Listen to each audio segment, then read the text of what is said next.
বাংলাদেশে শেখ হাসিনা সরকারের পতন হয়েছে এবং সেইখানে অন্তর্বর্তীকালীন সরকার গঠন হয়েছে মোহাম্মদ ইউনূসের নেতৃত্বে। তিনি নোবেল জয়ী। কিন্তু বাংলাদেশে যারা সংখ্যালঘু তাদের কোনো অবস্থার পরিবর্তন হয়েছে কি?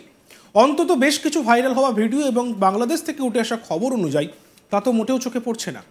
বাংলাদেশে সংখ্যালঘুদের উপর অত্যাচার হচ্ছে। প্রথমে বুদ্ধিস্ট কমিউনিটি হোক, হিন্দু কমিউনিটি হোক, প্রত্যেকের উপরে অত্যাচার হচ্ছে। সেটা নোয়াখালী হোক, চট্টগ্রাম হোক, বিভিন্ন জায়গা থেকে ভিডিও উঠে আসছে। আর এইবার বাংলাদেশে যে অত্যাচার, সেই অত্যাচার নিয়ে কিন্তু ভারতেও শোরগোল শুরু হয়ে গিয়েছে, ভারতেও কথা শুরু হয়ে গিয়েছে।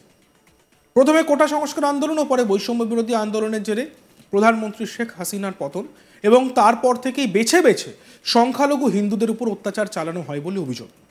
হিন্দুদের মারধর করাই নয়, তাদের বাড়ি দোকান ভাঙচুরের অভিযোগ ওঠে।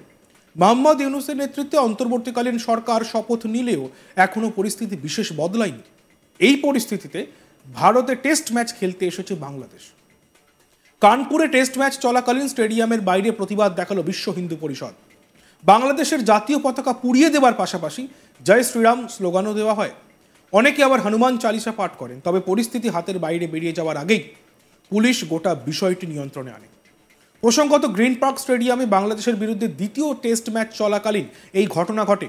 জানা গিয়েছে, টেস্টের প্রথম দিনেই কানপুরে বিক্ষোভ দেখিয়েছে বিশ্ব হিন্দু পরিষদ।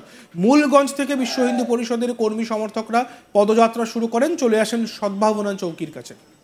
সেখানে তাদের আটকে দেয় পুলিশ। শুরু হয়ে যায় ধস্তাধস্তি, লাঠিচার্জ করে পুলিশ। বিশ্ব হিন্দু পরিষদের কর্মীরা রাস্তায় বসে পড়ে বিক্ষোভ দেখাতে শুরু করেন। কেউ কেউ আবার হনুমান চালিসা পাঠ করতে শুরু করেন। এদিকে আন্তর্জাতিক টেস্ট ম্যাচ চলাকালীন এই বিক্ষোভের খবর পেয়ে ঘটনাস্থলে চলে আসেন পুলিশের ডেপুটি কমিশনার অঙ্কিতা শর্মা। তিনি বিক্ষোভকারীদের সঙ্গে কথা বলেন, তারপর উঠে যায় ধর্ণা। বিশ্ব হিন্দু পরিষদের কর্মী সমর্থকদের বক্তব্য, যে দেশে হিন্দুদের উপরে অকথ্য অত্যাচার করা হচ্ছে সেই দেশের সঙ্গে টেস্ট ম্যাচ খেলা মানে আসল ঘটনা থেকে নজর এড়িয়ে থাকা, চোখ বন্ধ করে থাকার শামিল। প্রসঙ্গত, নোবেলজয়ী অর্থনীতিবিদ মোহাম্মদ ইউনূসের নেতৃত্বে বাংলাদেশে অন্তর্বর্তীকালীন সরকার ক্ষমতা এলেও বাংলাদেশের অবস্থা বিশেষ বদলায়নি বলেই খবর।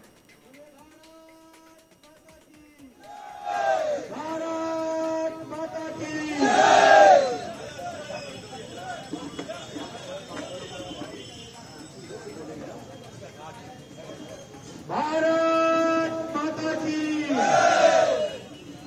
बांग्लादेश होश में आओ। गांधी जी को बोलने के लिए बाकी सब लोग यहाँ आ जाए। सभी कार्यकर्ता जरा के बैठे।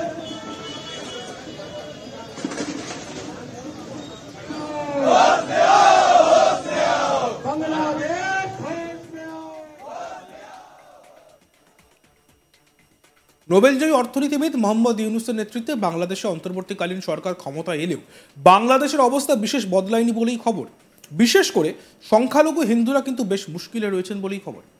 এমনিতে কিছুদিন আগেই বাংলাদেশের রাজধানী ঢাকার উত্তরায় দুর্গাপুজো করতে দেওয়া হবে না বলে হুমকি দিয়েছিলেন অনেকেই। এ নিয়ে মিছিলও বের হয়। উত্তরার মাঠে এবার দুর্গাপুজো করা যাবে না বলে দাবি উঠেছে।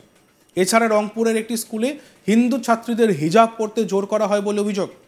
এ বিষয়ে অভিযোগ ওঠার পরই নাকি দুই শিক্ষককে সাসপেন্ডও করা হয়েছে। আগে হিজাব না পরার জন্য কক্সবাজারে মুসলিম তরুণীদের মারধর করার অভিযোগ উঠেছিল।